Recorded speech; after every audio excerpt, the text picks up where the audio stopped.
Boa tarde, doutor Gabriel. Boa tarde, Fernando. O senhor nasceu em Cuiabá? Nasci na Rua de Baixo, numa casa. O meu umbigo está enterrado no quintal dessa casa. Eu nasci de parto normal. Naquela época, o conceito de prematuridade era peso. Hoje mudou. Então, quando eu nasci, eu fui chamado de prematuro, que eu tinha 2,250 kg.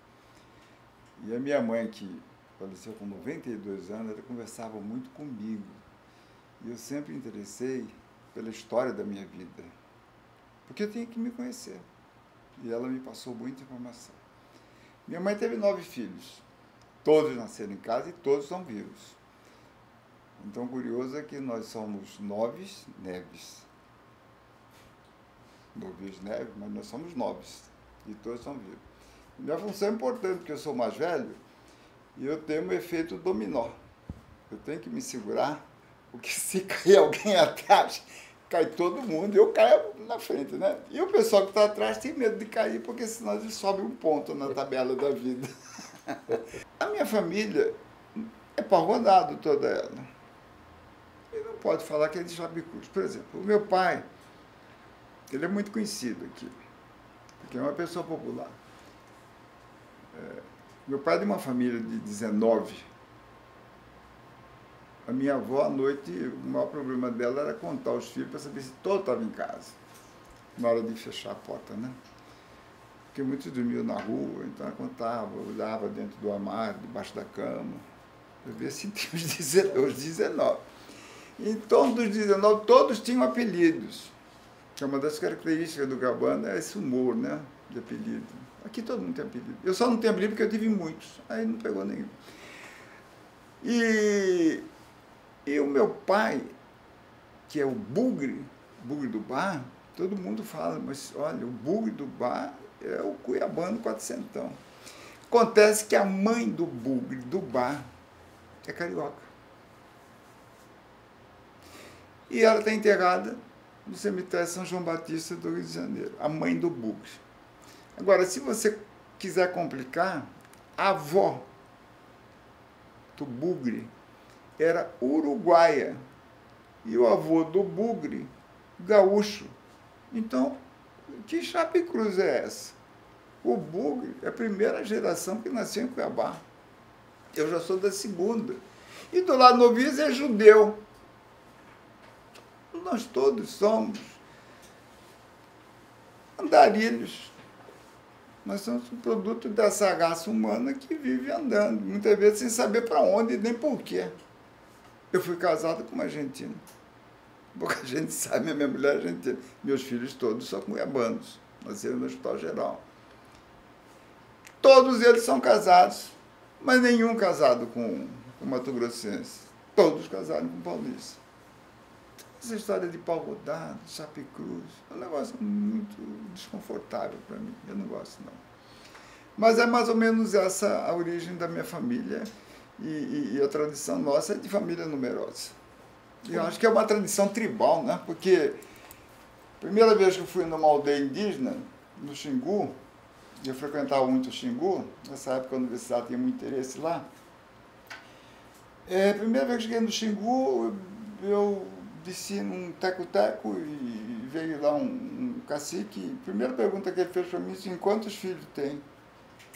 Eu não entendi, aí que eu vi que é importante ter filho. Por quê? Porque as nossas civilizações primitivas, as tribais, eles não podem reproduzir porque eles têm que estar sempre locomovendo, são nômades, às vezes até por problemas culturais, né? Eles fogem do sol, fogem da lua nova, eles fogem da doença, eles fogem da guerra, eles fogem de uma série de coisas. Então, uma família numerosa não dá para deslocar. Então, pequenos grupos. E isso vem repercutindo até hoje. É muito comum, por exemplo, se você chegar num consultório médico, encontrar a sala de espera lotada, você sabe que tem uma pessoa de origem tribal, porque vem todo o grupo para cá, né? Por exemplo, a medicina tribal é totalmente diferente da medicina científica, né? Porque na medicina científica você procura o médico te examina e diz para você que não tem nada, e você sai com 86 exames. Olha, mas eu estou bem, ele pede 86 exames, que coisa complicada é essa? Na tribal, não. E você vai sozinho. Você vai sozinho. Na tribal, se uma criança dessa, vem toda a tribo. São conjuntos pequenos, 30, 25, 40 pessoas, e ficam lá aguardando a consulta do pajé. Aí depois de um ritual prolongado, extenso, a mãe sai com o nenenzinho e todos querem saber notícia da criança. E aí o que a mãe diz? Está curado. E aí aquilo ia passar assim, está curado, está curado, está curado, né? Está curado. Porque o processo de cura é muito complexo. Mas acontece que o médico não cura. O dia que vocês foram no médico, ele falou, eu curei, procura fugir desse camarada, porque o médico não cura. Ele participa do processo de cura, que é uma das coisas mais complexas que existe. E o bom médico, ele participa mais do que o médico que não estuda, mas ele não cura, que ele envolve família, religião, ambiente, educação, uma série de problemas, né? Como que era a infância em Cuiabá? Como que era Cuiabá? Era muito gostoso. Era muito gostoso. É muito gostoso. Claro que eu não lembro do meu nascimento, né? A minha mãe que me contou. Mas eu lembro, assim, das coisas bem distantes. Por exemplo, eu acho que uma das recordações mais distantes que eu tenho, por isso você calcula a intensidade dessa imagem para mim, foi quando eu fui ao Rio com meu pai, minha mãe, e o meio de transporte, olha, gente, é isso mesmo que eu estou falando, não vamos pensar que eu surtei com vocês aqui, porque tem 7 pessoas, eu posso ter surtado.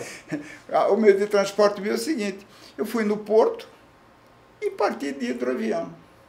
Eu contei isso há poucos dias para uma pessoa, falei assim, mas do Rio Cuiabá decolava avião, hoje eu passo caminhando no Rio Cuiabá, mas eu decolei, eu me lembro disso. Eu devia ter o quê? No máximo 5 anos. Mas ficou marcante aquela história, né? De ter decolado de hidroavião. Você já imaginou falar isso hoje? Que você saiu de hidroavião de Cuiabá, aí nós fomos até Corumbá, pegou um aviãozinho maior e chegamos no Rio. Então, essa é uma imagem. Agora, tem outras imagens, assim, lá de baixo, né? Por exemplo, eu tenho uma imagem de 1941, quando nós fomos obrigados a mudar da Rua de Baixo e morar com o meu avô, que era médico e surdo, foi o primeiro torrino de Mato Grosso, médico, surdo, primeiro torrino. Nós fomos obrigados a mudar para a casa dele, na Voluntários da Pátria, que tinha um quintal enorme, e ele criava cabra. E o meu irmão, Inão, ele nasceu e o meu avô todo dia passava e falava, esse menino está mal, era pele e osso, né? E ele vai precisar tomar leite de cabra, então vou sugerir para vocês mudarem lá para casa que eu tenho cabra. Aí foi todo o bando. Só que o meu avô já estava de idade, aposentado, e a casa dele era um cassino. O dia inteiro tinha gente lá jogando xadrez. De vez em quando aparecia uma consulta, ele ia lá, atendia, voltava, mas era de manhã, tarde e à noite. E vários tabuleiros, né? Todo mundo saía jogar xadrez lá. E ele me obrigou a aprender a jogar xadrez. Então, eu não era alfabetizado, que naquela época não tinha pré-escola, não tinha essas coisas de coordenação motora, nunca ouvi falar nisso, ouvi falar depois que era reitor. Mas o meu avô, um dia falou assim, você senta aqui que eu vou ensinar você a jogar xadrez. Eu falei, mas isso é muito difícil. E a média das pessoas que frequentavam era 50, 60, 70 anos, né? Mas eu sou da geração que criança ouvia adulto, respeitava pai, respeitava avô, respeitava os idosos. E ele mandou eu sentar, eu sentei. E você sabe que eu aprendi a jogar xadrez antes de ser alfabetizado? E eu devo tudo ao xadrez. Porque, olha só, eu não aprendi a mexer com as peças do xadrez, mas eu aprendi a disciplina, raciocínio, planejamento e, principalmente, valores. Porque o que é a vida a não ser um grande jogo? E no jogo da vida, nem sempre o que tem o maior valor é o vencedor. E eu aprendi aos 6 anos que, às vezes, para ganhar uma luta, você tem que entregar a peça mais valiosa do xadrez, que é a rainha, em troca do peão. Aí você ganha. Isso foi fundamental. Agora, foi uma aprendizagem que depois eu traduzi, né? Eu não sabia que eu estava aprendendo aquilo. Tanto que no primeiro dia de aula, na Escola Modelo Barão do Melgaço, para mim foi uma coisa fantástica da minha infância também, porque eu não conhecia quadro negro, eu não conhecia giz, eu não conhecia carteira, e naquela época era carteira dupla, né? Eu não sabia que na escola, banheiro sanitário tinha o nome de breve, e que para saber se o banheiro está desocupado, a professora em cima da mesa, ela tinha um pedaço de madeira, daquela madeira bem sólida. Se a madeira estava lá, o banheiro estava desocupado. Aí você levantava, pegava e falava, professora, eu vou a breve. E ela sempre respondia, não demore. Era interessante isso. Aprendi muita coisa. É um outro fato marcante, foi o primeiro dia de escola. E eu só muito tempo depois que eu descobri por que eu fiquei na coluna 3. Porque tinha uma coluna do 1 aqui, você estavam 2 alunos por carteira. Carteira maciça, aquela que não quebrava nunca. Aí a do meio e a outra. Aí que eu descobri que eu era da turma analfabeta. Então eu fui fazer caligrafia. Mas os meus colegas dessa outra aqui, eles já liam tudo. Eu só comecei a ler na metade do ano. E eu não consegui ler o primeiro livro da minha escola primária, da professora Oló, porque era muito difícil, né? Mas tudo na escola, para mim, foi novidade, né? Quer dizer, aquela disciplina de formar fila por altura, de cantar o hino nacional, hastear a bandeira, de rezar. Aí, em silêncio, você chegava na sala de aula, aí tinha a merenda, né? Quer dizer, a minha mãe preparava a merenda de casa, café com leite, numa garrafa, que não era garrafa térmica, era uma garrafa de rolha, ela apertava e falava, Gabriel, não vira nunca essa pasta, porque pode derramar leite, você vai assim. Aí ela pegava um pedaço de pão francês, passava manteiga aviação, enrolava com papel e eu colocava. E eu não sabia nada disso. Então, na hora da merenda, eu abria, saía e ia para o pátio. Aí no pátio tinha os alunos que tinham mais poder aquisitivo, eles compravam lá os salgadinhos, né? Da dona Ponce, que tinha bolo de arroz, bolo de queijo, bolo de milho, aquela coisa toda. Eu nunca comprei. Eu tomava o leite da minha mãe, da garrafa até, da garrafa que ela colocava, e do pão. E outros que comiam, recebiam a merenda da escola, que geralmente era um pão com rapadura, que era o mais gostoso. E a gente permutava e trocava sempre. Mas a escola foi fantástica para mim. Também foi outra marca. A primeira comunhão. A primeira comunhão foi uma coisa incrível, né? A minha professora, ela além de ser uma educadora, ela também praticava aulas de religião na catedral, a professora Oló, Aurelino de Eustácio Ribeiro, é o nome de uma escola aqui na Cidade Alta. Ela me preparou a primeira comunhão.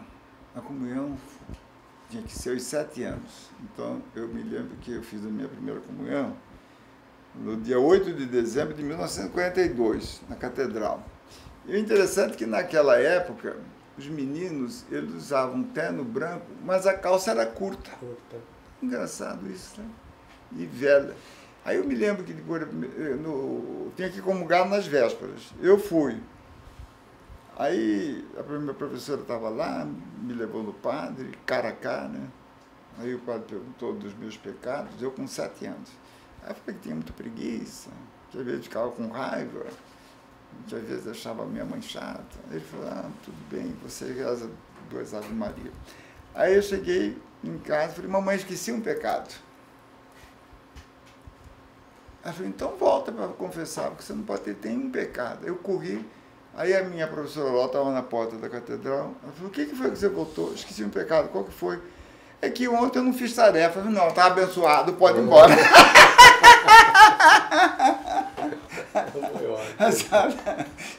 Aí depois tinha da primeira comunhão, né, de calça curta. Aí eu fui para casa do meu avô, que meu avô era devoto de Nossa Senhora da Conceição, ele fazia lá o chá com bolo, minha família toda. E eu me lembro bem que antes de ir para casa, porque tudo era perto, ninguém tinha. Meu pai nunca teve automóvel e não havia necessidade, que tudo era muito próximo, né? Aí, da casa do meu avô na minha casa, era uma titica de tamanho. E no trajeto tinha foto Mitu. Aí minha mãe falou, agora nós vamos parar aqui na foto Mitu. Eu todo enfatiotado, né? Falei, o que foi? Vamos tirar a fotografia da primeira comunhão. Aí eu entrei, Mitu já tinha o cenário, me deu uma vela e eu lá tirei de calcinha, de terno, gravata e a calça curta. Até tem essa fotografia aí, mas está muito desorganizada, né?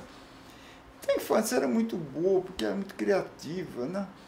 Você não precisava comprar presente, não tinha shopping, não tinha essas coisas todas. Você inventava os presentes, você criava os brinquedos, né? E brinquedo de rua não existe igual, né?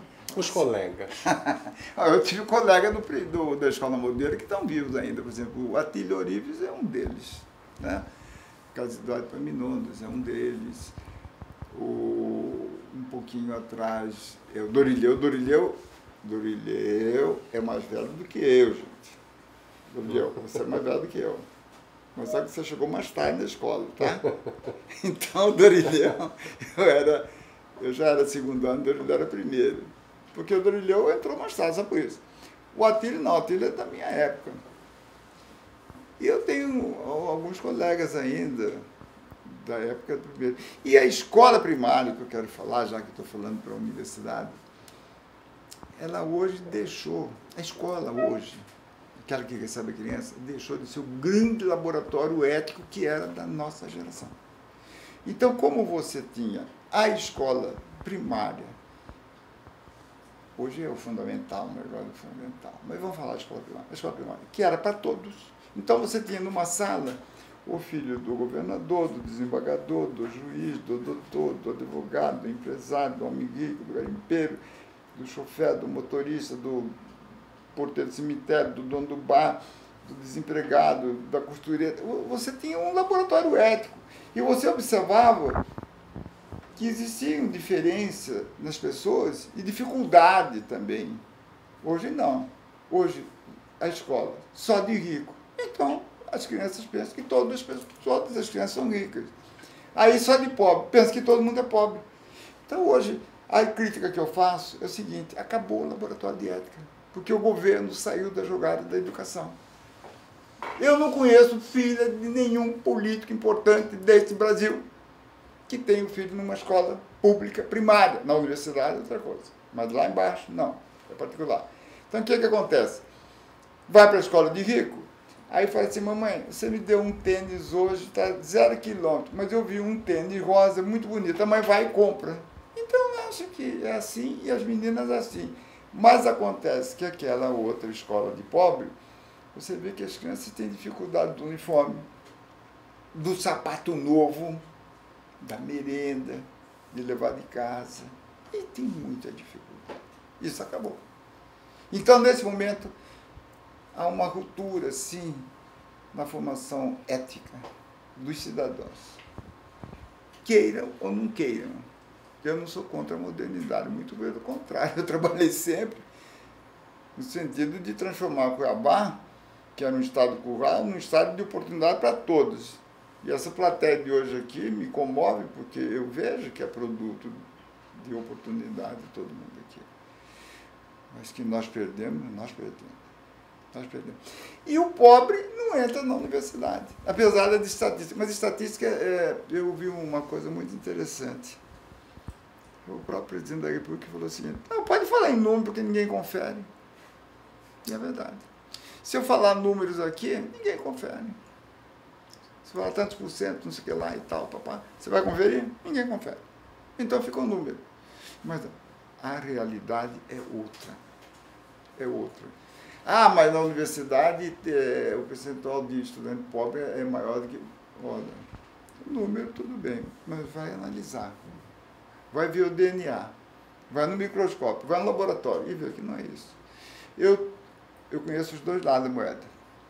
Eu implantei uma faculdade de medicina numa escola privada e acompanhei o governador a criar, porque a faculdade de medicina da UFMT foi criada pelo governo do estado, não foi pela universidade. Depois é que a universidade encampou.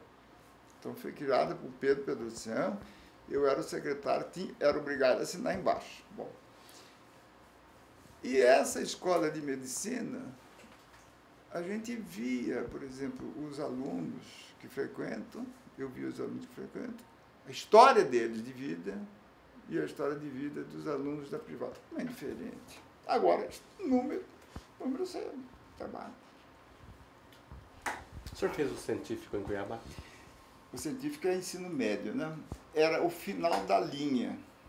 O científico, o ensino médio, era o final da linha. Você chegava... O percentual do analfabetismo na minha época era muito alto, né? Muito alto. Quer dizer, quem terminava o... Meu pai e minha mãe tinham ensino primário só. Meu pai e minha mãe. Ensino! Educação é outra coisa. A gente tem que separar sempre alhos de bugalhos. Nunca confundir João Germano com gênero humano. Ou Quintino Rei da Costa com alguma coisa nas costas. Educação é uma coisa. Ensino é outra. Educação é em casa, é no convívio, é na ética. Aí você vai para a parte de ensino, de aprendizado, né?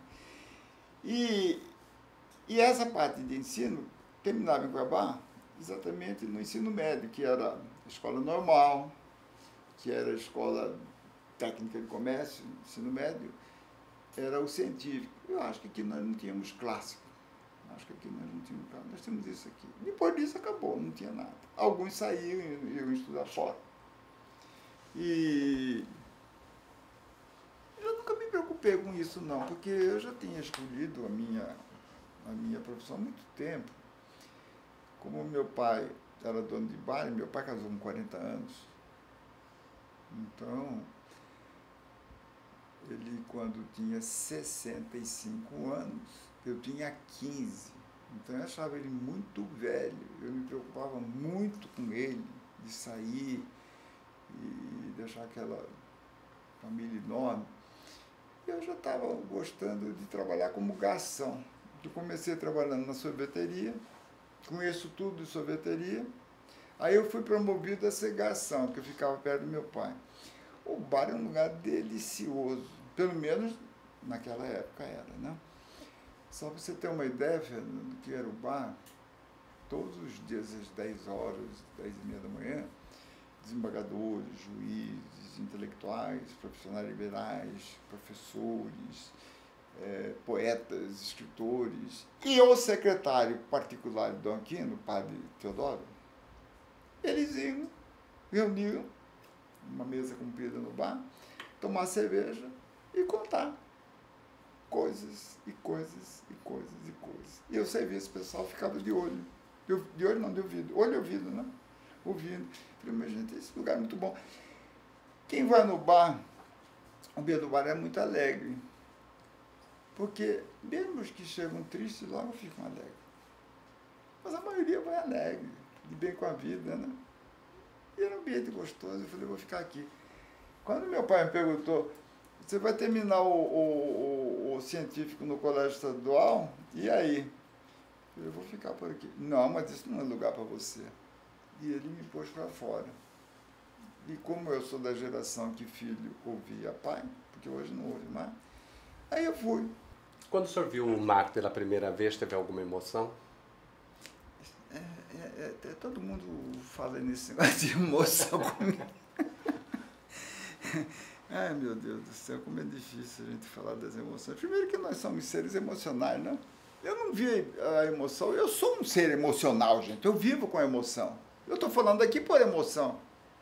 Então, Eu me encontrei com uma outra emoção, mas eu não fiquei arrepiado, nem quis me jogar no mar. Eu vi o mar, é o mar.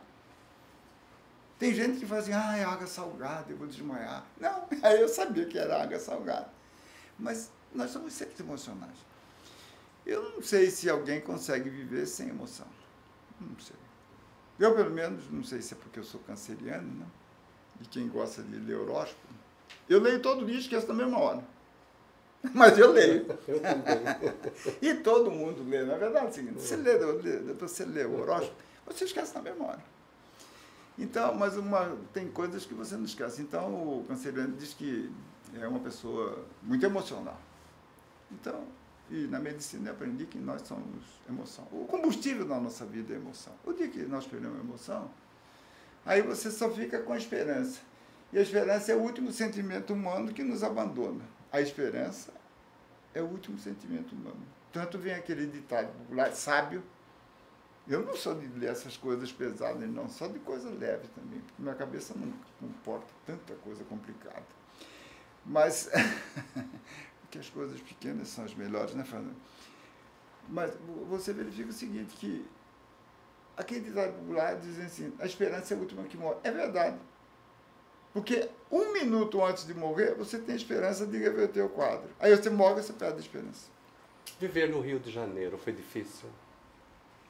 Nunca. Mas, gente, olha, o que é bom para todo mundo. Essa história de falar, ele vai sentir saudade. Mas, gente, você vai viver num lugar gostoso, num lugar bonito, de gente bonita, num lugar que você está estudando, num lugar onde está o meu time do coração, que é o Botafogo, com uma Garrincha aparecendo. Como é que eu vou sofrer?